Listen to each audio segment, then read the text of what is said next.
to another episode of Textory. Today we are going to talk about studying and university and education. So all that stuff that is maybe not traditionally associated with summer, but maybe that's for the better. Maybe you're already starting to miss your uni and you're like, damn, that was kind of fun. So this episode is probably gonna help you with that education withdrawal. Before we jump into it, just a reminder that I have a Patreon at patreon.com/textory, where you can support this podcast and have a look at some additional materials and stuff. So go check that out. Now we're starting today's episode a little bit gay because the author of today's text is Jeanette Augustus Marks. She was a professor of English literature at Mount Holyoke College, and quite unusual for a woman in the Victorian/Edwardian era to be a whole-ass professor. It's genuinely, I think it's something that only could have happened in the US or UK at the time, because Europe was a little behind on progress, especially places like, let's say, Poland, because at the time we only began having the first students even allowed to take classes. So we were like years behind. So that's one cool thing about American history, is that they allowed women to study quite early on, and not even just study, but as we can see by Jeanette's example, take up pretty high positions in the academia. So I'm going to post a picture of Jeanette on Patreon because there is this really slay 1890s portrait of her. And then I'm going to post another picture, which is of her and her partner, because in 1899 she met Mary Emma Woolley. And they got into a relationship, and that relationship lasted for 48 years until Woolley's death. And it wasn't just some girl, because Mary was the first female student to attend Brown University in 1890. So it's safe to say that they shared common interests of, making history and breaking boundaries for women, which is pretty impressive. It seems like quite a power couple. So we're reading today a book that is called A Girl's Student Days and After from 1911. This is a book by Jeanette, but it has an introduction by Mary, so it's kind of a collaboration of them. Before we jump into the book, I wanted to talk a little bit about the early university students' aesthetic. Obviously, going to university wasn't very common, but it was slowly becoming more common for working class people in the 19th and early 20th century.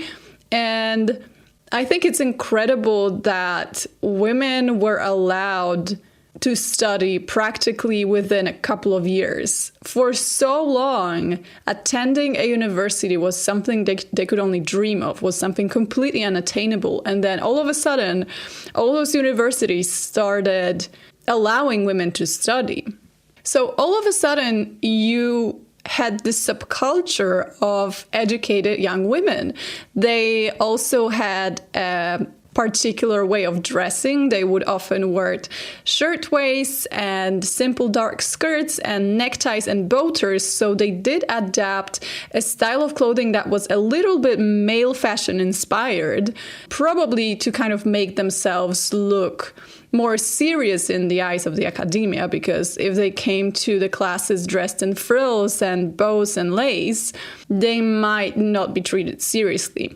Here is how common it actually was to study in this period. In 1900, there were 85,000 female college students in the US. So that's over 30% of all students, which I think for 1900 is an incredible number, because at the same time, UK only had 16% of female students, and they, for example, couldn't earn degrees in Oxford until 1920, so way after that.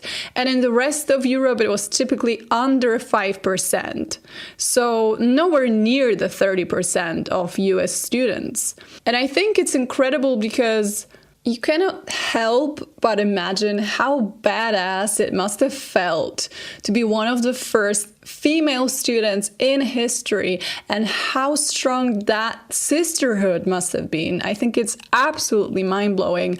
That's one of the reasons I would wish to one time travel back in time, just to see that sort of sisterhood that they shared and what it looked like and what it felt like. But luckily, Jeanette comes to the rescue with her book. So today we're going to read a little bit about that.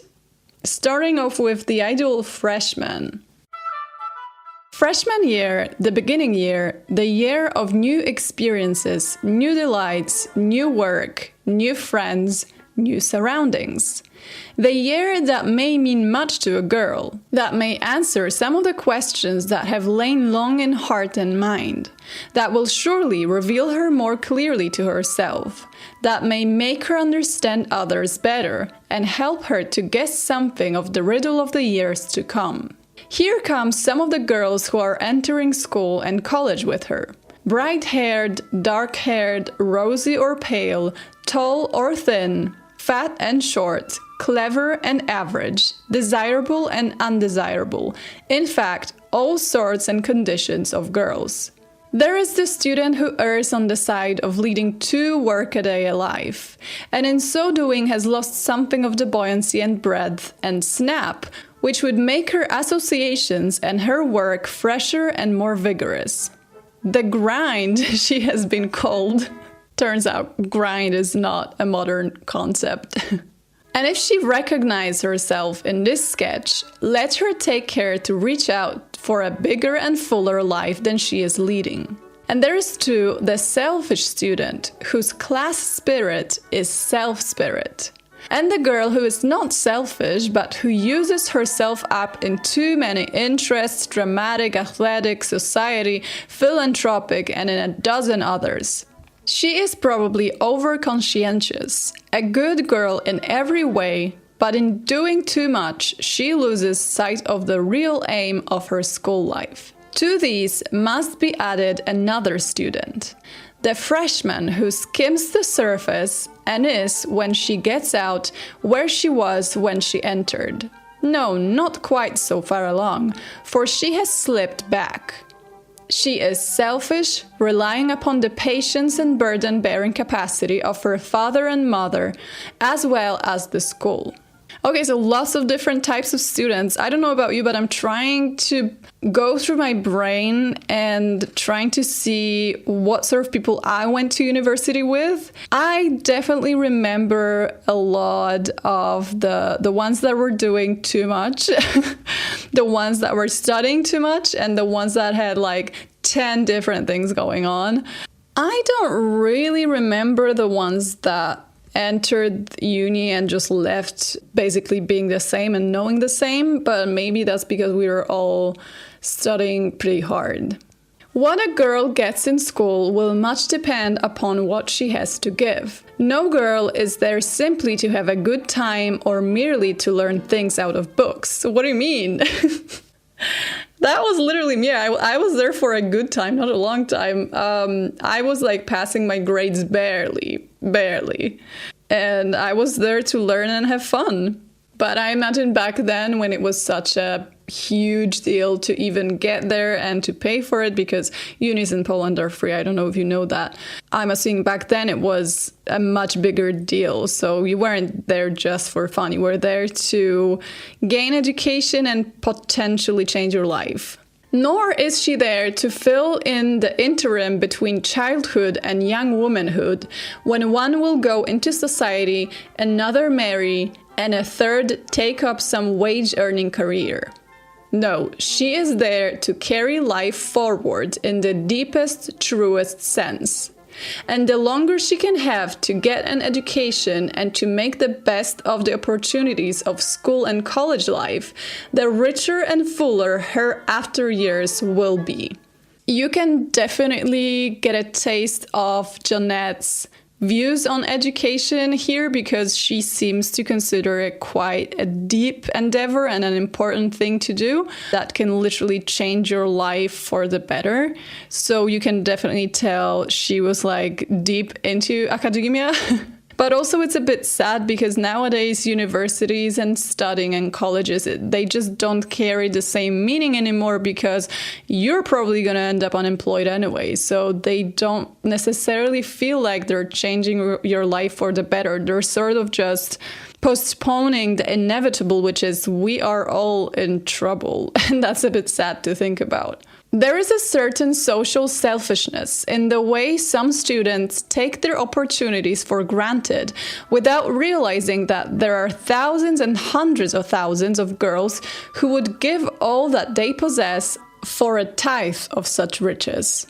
Also, because of the sacrifice which is being made for them at home, girls are selfish in taking their school or college life carelessly. See, this is what I was talking about. When your course is being paid for by your family at home, you have an immense pressure to do well and to take your studies seriously because otherwise that effort and that sacrifice is going to waste. The school has to bear much of the responsibility for the individual failure. But of this, the student who is failing rarely thinks. Parents hold an institution to blame if it does not do for their child what they expect it to do, when it may be the girl who is at fault.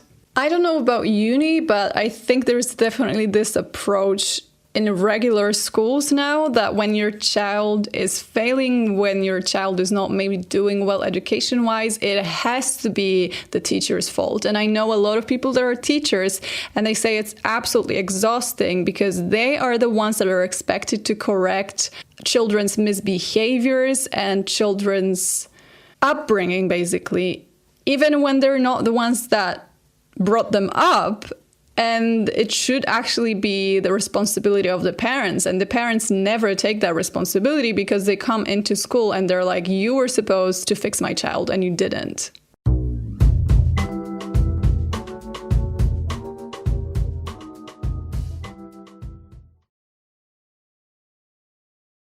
I will tell you one truth about the first year of school life. Friends there will surely be, and homesickness there is likely to be. There is considerable danger both ways. Even if a girl has never been away from home before, it is possible that she will not suffer from homesickness. It is probable, however, that the new surroundings in which the girl finds herself and the separation from those who are the center of her personal life will bring on an attack of this most painful malady. It takes time to fit comfortably into the new surroundings, and meanwhile everything is strange.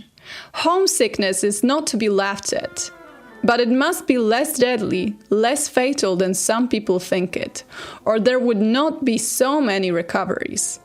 Girls often weep when they enter school, and then after the long dreary years are really over, lived through, and the poor forlorn freshman is metamorphosed into the senior, they weep again. Is it not strange that these seniors who wept on entering school should weep also when leaving it? This is a really good tip, especially if you're going to uni somewhere that's not near your home. I actually experienced this when I went to study in Scotland. Literally the first week, and I was like, I want to go home. Like I called my mom crying. I was like, I can't do this. This is so awful. I had a lot of anxiety, and it's strange because I was given an assignment that I was really excited about, and I had a great idea, and I was like, oh, this is so creative. I love this. And then as soon as I was given this assignment, my brain was like, you're not gonna make it. This is too much, and you should go home.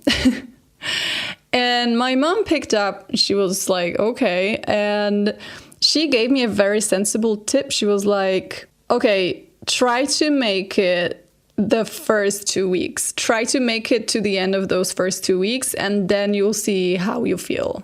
And that was a great tip because by the end of those 2 weeks, I was so busy with all of the assignments and stuff and meeting new people that I completely forgot I was ever wanting to go home. And after 3 months, I think, I actually did not want to go home for the Christmas break. And over time, obviously, my feelings changed a bit because everything was not that fresh and new and exciting anymore.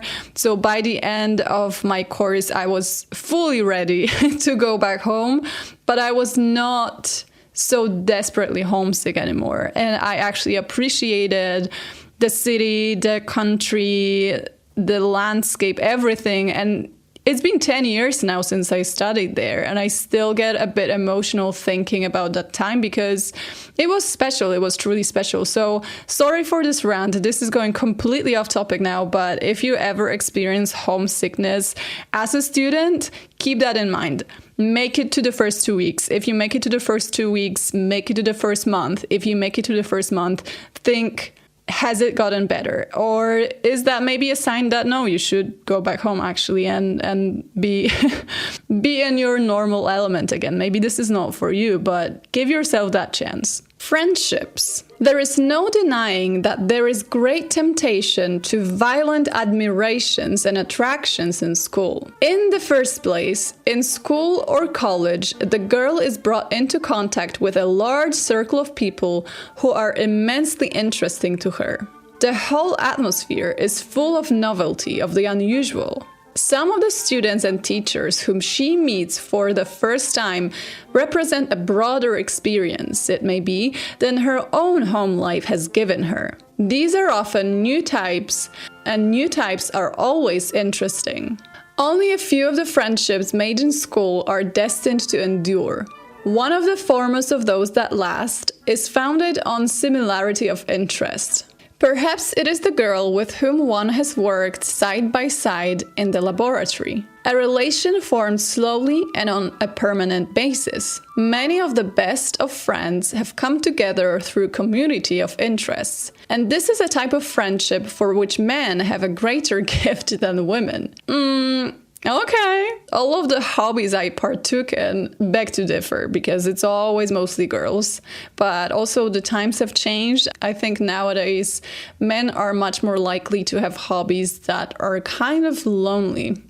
And it's a hot take, but men are just more at home, I feel like. Even if they do get out, it's like maybe with their friends. But men are not big nowadays on hobbies that include large groups of people they don't know. Or am I wrong? This is just my observation from the people I know.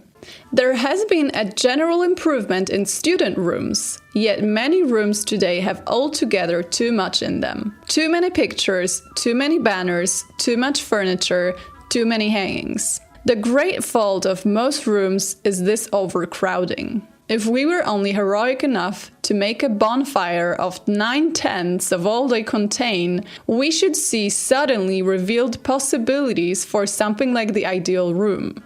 As a person that constantly has too much in her room, I personally disagree. Do you know what is the most helpful thing you can have in your room, the article without which you cannot live in it at all, no matter how fine the rugs and bric-a-brac may be?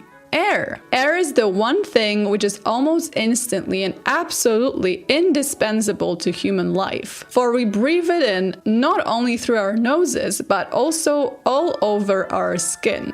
Another fun story from my time of studying in Scotland. Within maybe the first week, my window completely broke. I just couldn't close it at all. So once I finally closed it, I managed to close it. I was like, I'm not opening this up again because I don't want to live with an open window. So I closed it, but it was so messed up that there was a gap and it was really drafty and windy. So I bought cotton, the cotton that's used for cotton buds.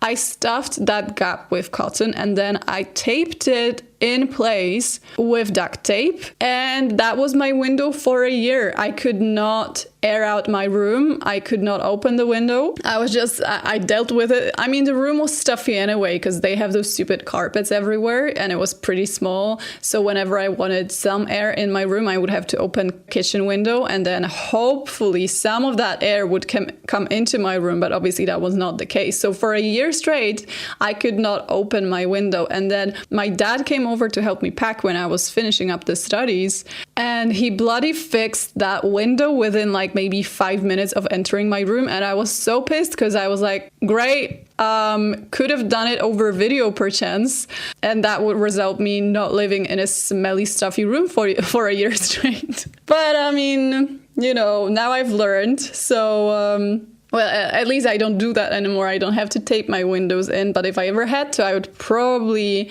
ask my dad first. What is the meaning of the room, which is your school center for the time being? It is an intimate place where a girl may have her friends and good times. It is a retreat, and it is a workshop. It is the girl's home center away from home, the place from which she will lead her life, in its expression attractive or unattractive, like her or unlike her. Get good materials and good colors. They need not be expensive. Remember that colors have to go together just as furniture has to do. To have styles of furniture that clash or colors that do not harmonize will negative any care which the student may have taken in the selection of individual pieces or materials. This is an aspect of being a student that I don't think is that relevant anymore because modern students are mostly broke, A. B, they usually stay in accommodations that don't really allow too much interference with the interior. You can't really put nails in the wall. You don't really get to pick furniture. You don't really get to decorate your space the way you wish for. So this is something that I don't think is adequate anymore.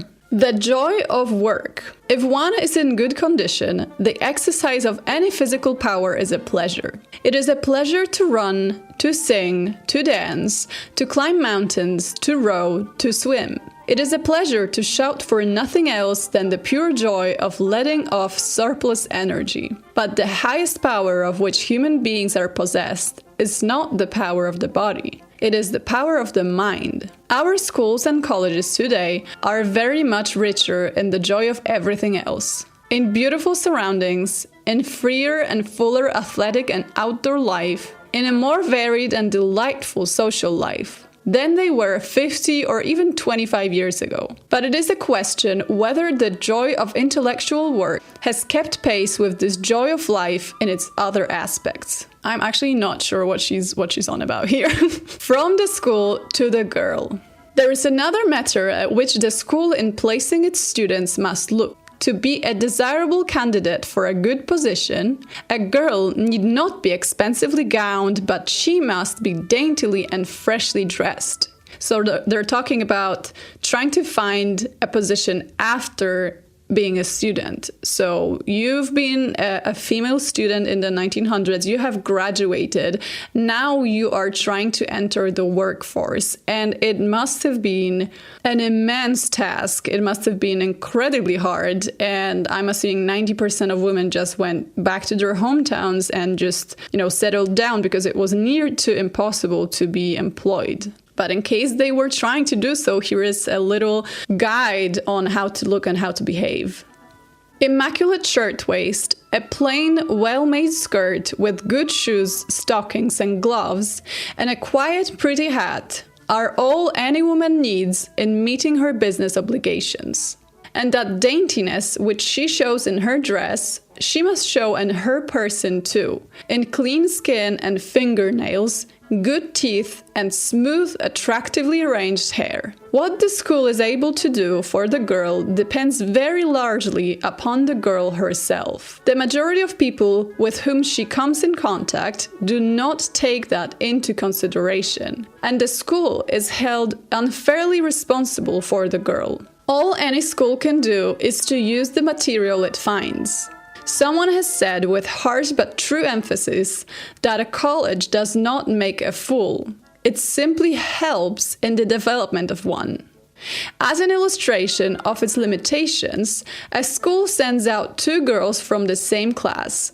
One girl it is too proud to have taken as a type. The other it is sorry to have represented. Yet both have been under exactly the same influence. Students do not realize how fearfully at their mercy a school is, or that, so far as reputation is concerned, it is they who make or mar its credit.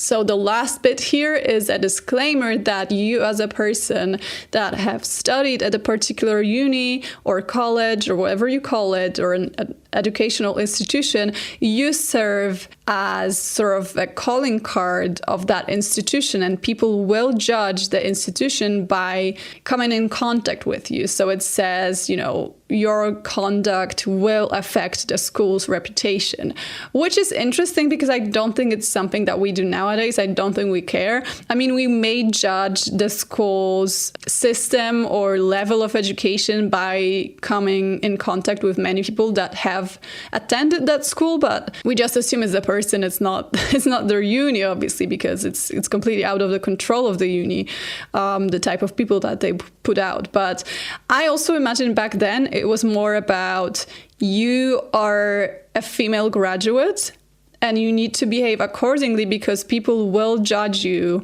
and people will be very observant of how you behave and how intelligent you are, because obviously everyone is questioning whether or not women should be part of that education system, and you are a testament to women in that system. So I'm assuming maybe that's what she's talking about here. Anyway, that was the last bit of the book.